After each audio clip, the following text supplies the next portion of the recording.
In this chapter, we'll talk about changing patterns of majority-minority relationships in the United States. Let's make a distinction between colonized minorities and immigrant minorities through Blauner's theory of internal colonization, which was developed in 1972. Colonized minorities are described as part of society through conquest or annexation. They are subjected to some form of unfree labor and subjected to attacks on their culture and social institutions. Because of this, they may develop an oppositional identity.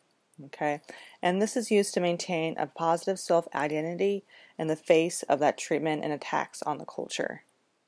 So simply try not to erase their own culture, erase their pride of their own ethnic or racial identity.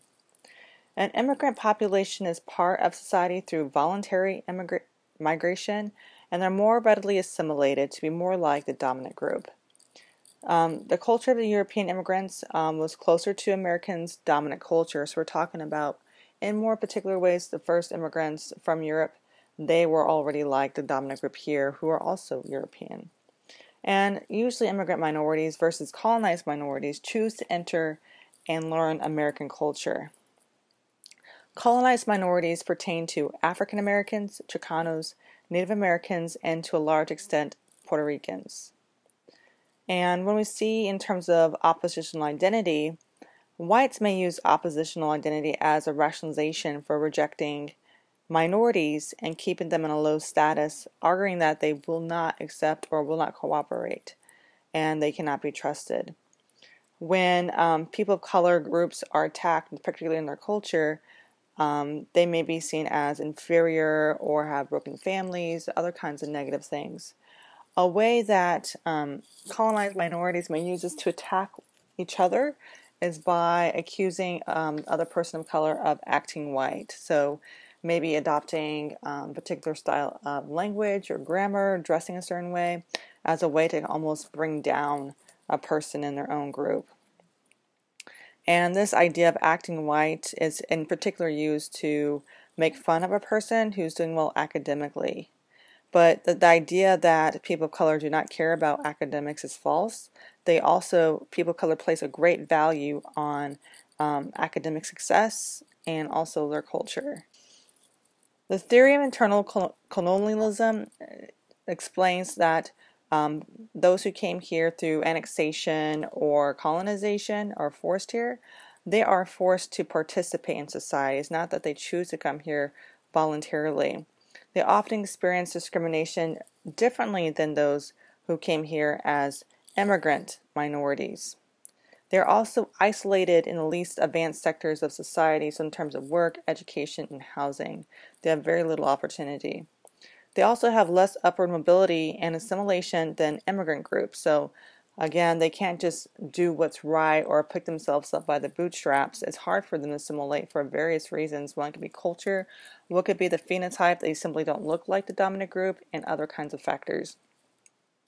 Those who have been colonized tend to be exploited for the economic benefit of the dominant group. So coming again as either through forced labor, in terms of African slaves, their land was annexed, or simply genocide and removal of people populations like Native Americans. Okay. In the past 500 years or so, American race relations have gradually changed to be more fluid, class-like pattern as discussed previously. Current race relations have been partly determined by our earlier patterns of racial inequality, and that's why it's so important to understand historical context to know where we are today. So if we were to make improvements in race relations, we would have more tools to do so. Okay? So again, Blauner's theory of internal colonization is a theory that argues that colonized minorities experience discrimination differently than those who came here as immigrant minorities. Okay, and therefore they have less upward mobility and less assimilation. The colonizer's objective for colonization is to force the group to give up its ways and accept the superior ways of the colonizers. As a result, the colonized minority often is subjected to the caste-like patterns of intergroup relations. So again, if the group does not change or assimilate to be like the dominant group, they're in their proper place, they're in their caste system. a majority tends to have different and more intense prejudices towards conquered and subordinate people than it has towards an immigrant person or groups of people. And this is to rationalize or justify this kind of behavior, the discrimination and prejudice it has towards that group that was colonized. So how we feel about immigrant groups really is tied closely to the economy. So we see through changing societies, the development of urbanization, industrialization, and big capitalism, we can see how our race relations in terms of immigrant populations coming in has also been affected by that. So our modes of production first in the United States was agrarian. We were an agricultural land ownership, and we moved later on in history, 1900s, to an industrial type of commerce. Okay, and so this changed our race relations. It changed from a caste-like system to more rigid and competitive relations and competition dealing with capitalism. And now we're going to talk about this divide we have between what's happening in the North and the South, and we often think the South is more prejudiced or racist than the North. It's just different, and it really differs because of the economic production in those areas in the United States. So in terms of antebellum North, they already had their own prejudices and discrimination happening in there. And again, this is before the Civil War. There's intense competition for jobs between the European immigrants and those from other places, particularly in the South, black Southerners moving to the North. So lots of competition to reinforce this difference and to keep jobs protected for white workers. There was discriminatory laws and practices that were put in place. And again, there was a number of race riots in the North, particularly the draft riot because of the Civil War. Should people who are European, white, who are lower class, have to fight for freedom for Africans who were captured? Especially since they are not doing well economically, why should they fight for someone else's freedom who will later then take their jobs? So now let's talk about the postbellum South. We have the black codes, and these were used as to keep blacks as a use of cheap labor. Okay, so again, to keep the subordinate status even after the Civil War, and these black codes denied the right to vote, hold office, serve in the military, sit and on a jury, testify against whites in court, and travel freely. So again, these black codes were used to really keep newly freed slaves and black free people lower in various access to resources, dealing with different structures and institutions in the United States. So really controlling their choices, controlling their bodies.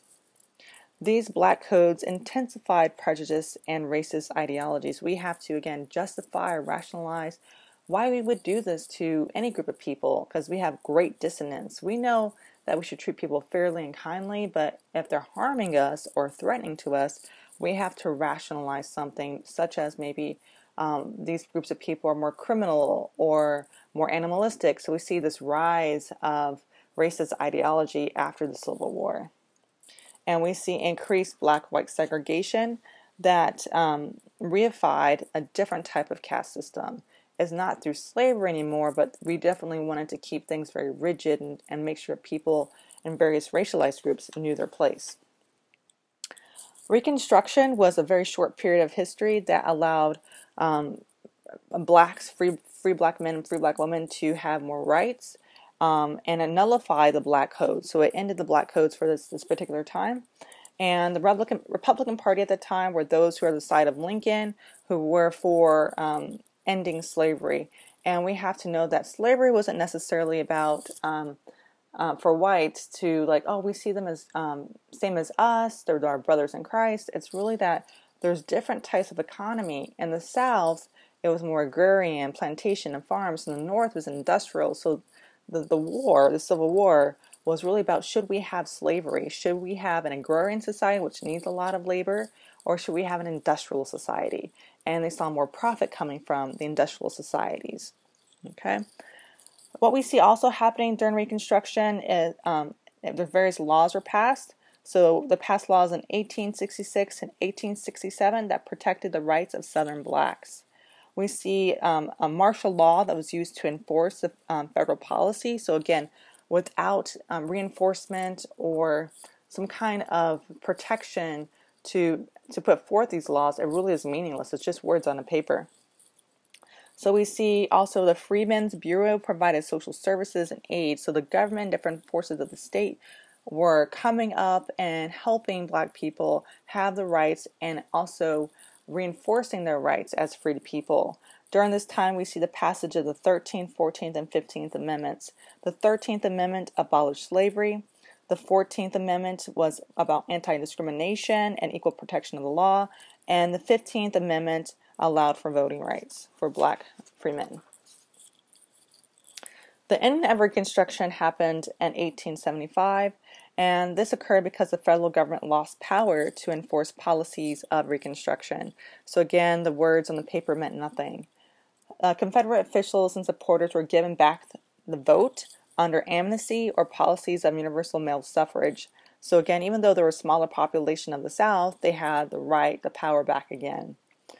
Those opposed to Reconstruction took the law into their own hands. So even though the law was there, we have these guerrilla-type tactics happening to really instill fear and threaten newly free Black people.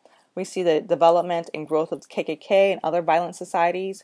There was 6,000 recorded lynchings between 1870 and 1960s.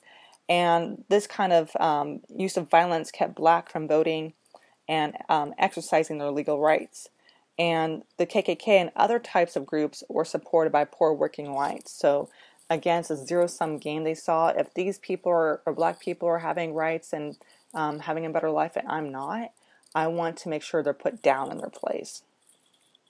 President Hayes, president in 1876, withdrew the federal troops from the South. So again, no protection, no enforcement of anything that was developed during the Reconstruction period. So at the end of Reconstruction, Blacks gradually lost the right to vote. Again, that right was stripped from them because there wasn't reinforcement by the government or the states. We see a system of segregation being reinforced, and we can imagine again having separate facilities, bathrooms, drinking fountains, places on buses, and so on. The Supreme Court struck down legislation that had passed during Reconstruction, so Plessy versus Ferguson, 1866. It denied guaranteed due process and equal protection of the law, the 14th Amendment. And again, the right to vote, the 15th Amendment was taken away again through things like the grandfather clause. This stated that if your grandfather didn't vote, you will not vote. The poll tax, so if you didn't have enough money to pay the tax to vote, you cannot vote. Literacy test, so if you cannot comprehend and understand and answer these questions perfectly, you did not vote. And there's also whites-only primaries. So even if you could vote, you don't have anything to vote for. No one was speaking for you and your group. So with the postbellum South, we just see this development of social distance. Prior in paternalistic race relations, there was a lot of contact between Blacks and whites. But after the Civil War, there was a great distance. So again, whiteness during this time conferred status. You had just certain kind of privileges, or you're seen in a different way than Blacks. Blacks were seen less than human, 3/5 of the person, whereas whites were seen as fully capable, fully privileged, fully human. And this distance was reinforced through ritualistic behavior. So yes ma'am, yes sirs, not looking at each other in the eye, moving across the street if a white person was to come your way. And this also gave special privileges to whites through the physical distance. Again, Black people knew to have certain deference towards white people, move away, move down, get in your space and your place. And again, we have intensified ideological racism. We see this idea of using science to justify that, oh yes, they deserve to be subordinate because biologically, intellectually, and morally, they are inferior to whites. In the North, again, we cannot say that the North was anywhere near a racialized mecca. It was really, really hard. Lots of race riots and other kinds of conflicts occurred in the North. We do see, however, a short-lived relaxation of racial restrictions, and this is during Reconstruction.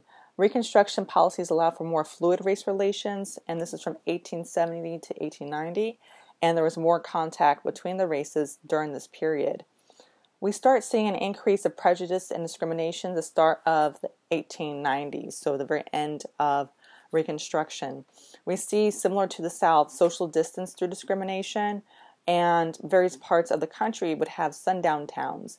And a sundown town is an area, a population, in which if an African American was in the town after sunset, they are liable to be harmed or even killed. So you best be out of here before sundown, or else we're going to get you. And this particular behavior was reinforced and held a long time in the North because free African Americans, were seen as an economic threat. So again, when people feel like someone else is rising, they feel like they're going to be put down. So the zero-sum game. Anti-immigration and black migration, again, during different parts of history and during different parts of our economic health, we allow certain groups in certain proportions in our country. When there's anti-immigration happening or black migration happening, we have an increase in promotion of racist ideology. And one of those various ways of doing that is biological superiority. So whites and white scientists will say, well, we're better than you intellectually, morally, and physically, and therefore we don't want you over here polluting our race. We don't want any of our culture to be diluted or our bloodline to be harmed. Labor unions were put in force not only to protect the wages and working conditions of laborers, particularly white laborers, but was also used to discriminate against blacks.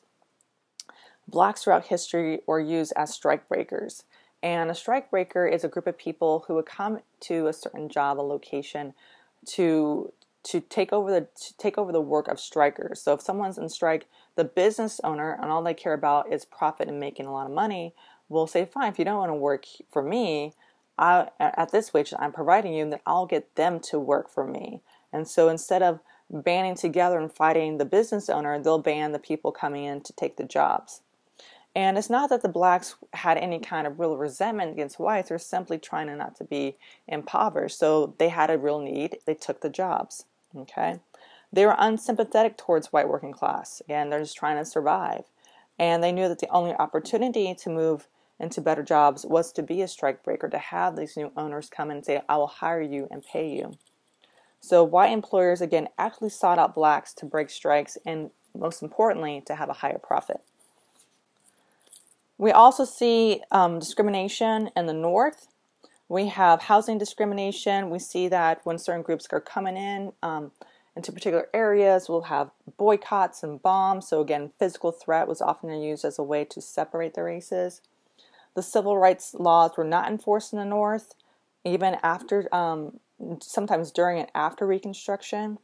Segregation of private and public facilities occurred, and they were formalized by the Woodrow Wilson administration and continued through the World War II through the WWII campaign. And what this is that veterans during World War II, black veterans, were fighting two wars concerning democracy, fighting for democracy around the world, but also at home. They're fighting for life, liberty, and justice overseas, but not receiving that once they return home as veterans. So there's this WWII campaign, double victory. Race riots and lynchings occurred in the North, and this was due to the increase of black population, more people coming in, more fear of the population as a threat, increased competition for jobs and different housing developments, and for fear of interracial sex. So, these people are moving in, they would probably like my children, my bloodline will be tainted. And here is a picture of Richard and Mildred Loving, and interracial marriages were not legalized in all states until 1967. So this is a problem we've had even contemporarily. This is not a problem of the past. This is a problem of today. So we have anti-immigration sentiments occurring throughout history, and this is simply because a dominant population views an immigrant population as a threat to the status of white workers. And so we see Eastern Europeans, Catholics and Jews more specifically, as a threat. They weren't seen as whites, and that also reinforces the idea that race is a social construction.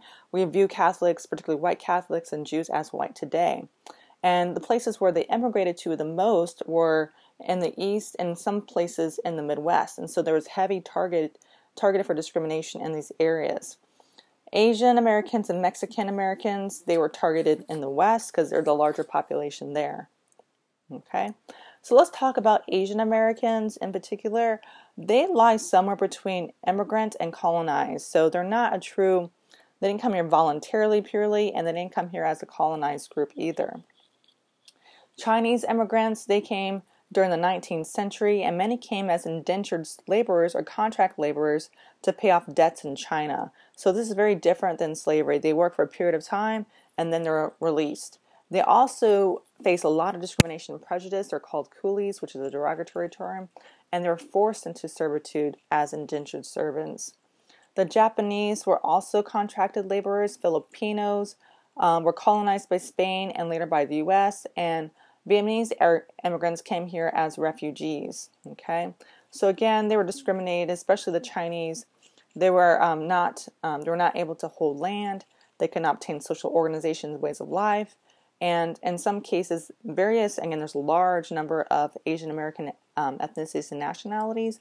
Some of them were able to assimilate and adapt to American culture and institutions. And the ways that they have survived were to develop economic niches. So they have certain enclaves they would develop. So when new immigrants from their home countries would come, they have a place to stay and to find employment. Anti-Asian immigration was strongest in the West, as larger numbers of Asian immigrants have come across to the United States. And Congress passed laws forbidding Asians to immigrate. We see the Chinese were not able to immigrate from 1882 for 10 years. And this is made renewable and permanent in 1904. The Japanese were forbidden to come into the United States in 1900.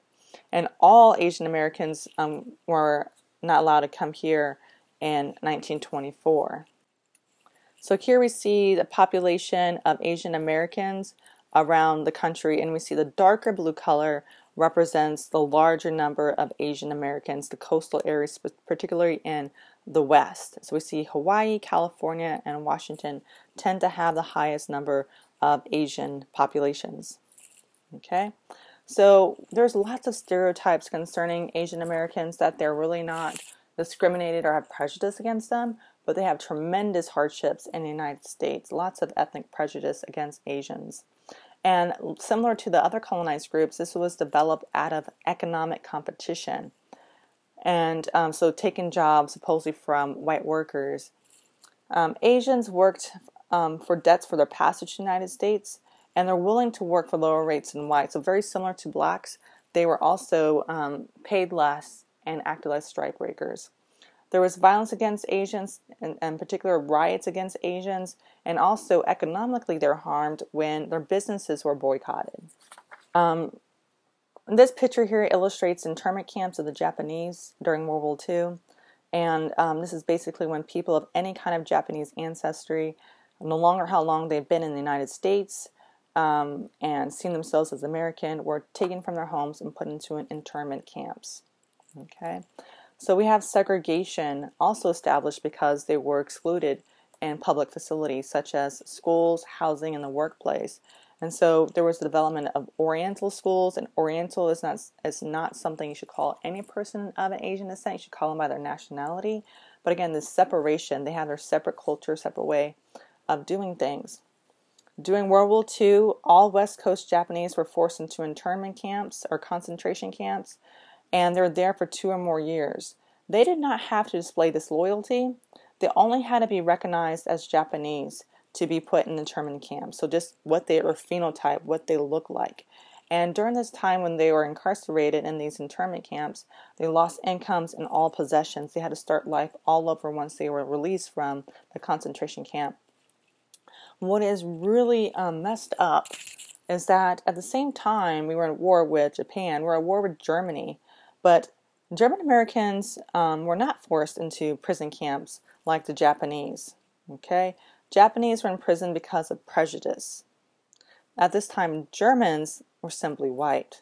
Okay, and so this prejudice subsided once immigration laws were banned, and this was due to less immigration. So as fewer Asians were coming to the United States had less prejudice and resulting discrimination against Asians.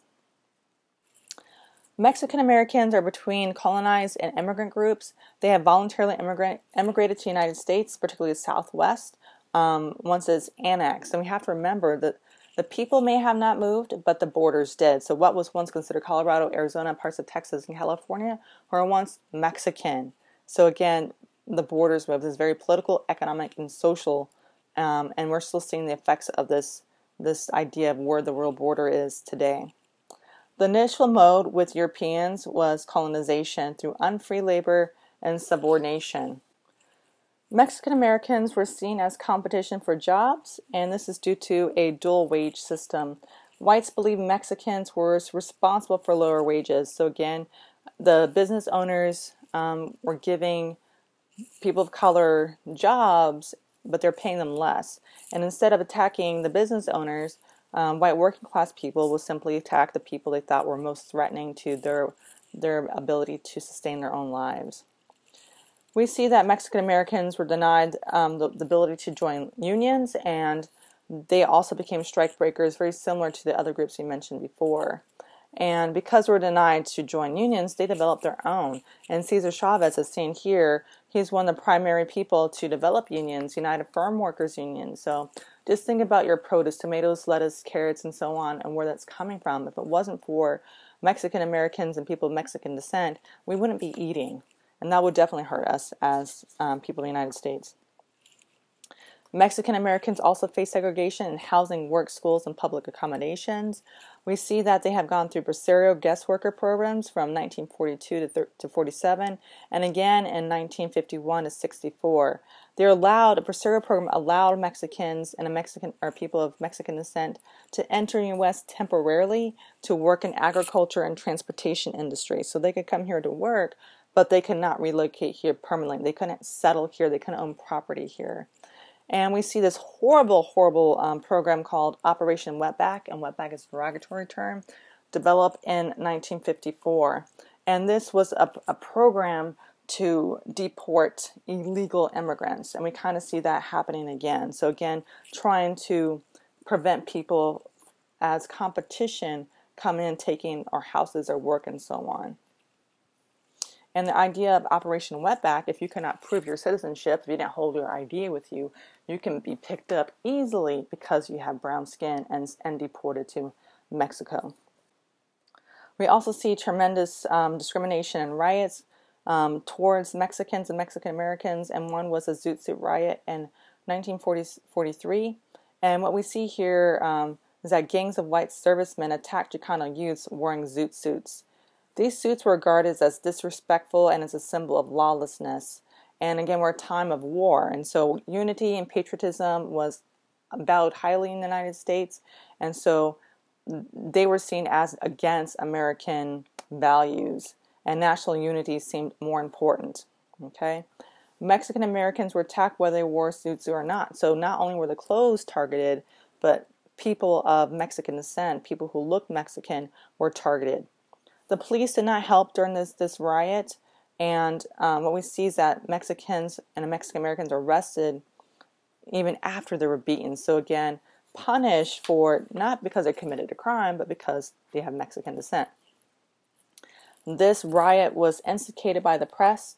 It highlighted crime by Mexican youth and played to white fears that these people are taking over, they're bringing all their violence, they're going to destroy our community. So fear through the news made people more afraid and more likely to act out discriminatory and violently towards Mexican Americans. The servicemen presented as heroes by the press, and they were reported as simply teaching Mexican youth a lesson, and that they were simply restoring law and order, making things right again. The press stated that Mexican gangs were planning a counterattack, and then we see the development of mobs of whites coming in to attack Chicano neighborhoods as a reaction to what the press was saying. So here's a question for you. Has race relations changed for the better, or are they just different? So we talked about a few chapters concerning history. Do you see any of this stuff happening? Do you see it getting worse? Do you see things getting better? So now we're going to talk about how things have tried to get better. Okay, so banning discrimination. And one way to do that is simply through legislation, changing a law. and various policies were written starting in 1930s to ban discrimination. And first we'll talk about education. University of Maryland Law School and University of Missouri Law School had to start admitting black students because there was no state-supported facility for black students. So the idea of separate but equal was not there because there was no separate, there was nothing, and so they had to admit a black student in 1936. We see the banning of enforcement of housing covenants in 1948, and housing covenants are used to have housing developments or neighborhoods make up rules or laws saying, oh, we don't want these behaviors or these types of things occurring in our neighborhoods, but in particular, we don't want these types of people to be sold property in our neighborhoods because they'll bring down the property values or quality of life. However, the banning of writing covenants was not enforced. So if there's no enforcement of law, there's no follow through with behavior. Brown versus Board of Education Topeka is a well-known case, and it abolished the concept of separate but equal. The children in Topeka and other places around the country did not have equal resources. They didn't have the same kinds of books or facilities. It was nothing equal with separate but equal. In addition, this also was a violation of the Equal Protection Law of the 14th Amendment and a violation of due process, the 15th Amendment. So again, this was a law put forth to desegregate schools across the nation. And the process of desegregating schools extended to the 1950s and 1960s to all public programs and facilities, not only just schools. Civil rights laws also were put in force to allow all people to vote, all American people to vote. Also was opening up public and private sectors to employment, sales and services, and housing. And this legislation came through in response to a protest movement by the people who were being oppressed. What we see as a result of this kind of movement to ban discrimination is a growing middle class. Not to say that everyone's middle class, although we think that in America, there's still huge pockets of poverty in various racial groups, particularly in people of color groups. We see that the educational gap is lessening, at least in terms of high school diploma attainment. Other areas, there's still a large gap. We see the increase of positions in white-collar jobs, particularly, let's say, management positions. However, still disproportionately higher for whites that they're in these more professional occupations versus people of color. We see increased social mobility. However, although illegal, informal discrimination persists. We still see class stratification within various races. So we see the separation between middle class and affluent blacks and Asians and Chicanos or Latinos, but they're not unified. They're separate in terms of class. However, overall, communities of color are still disproportionately represented in the underclass. We see a growing middle class, but it's nowhere near where we should be at this time.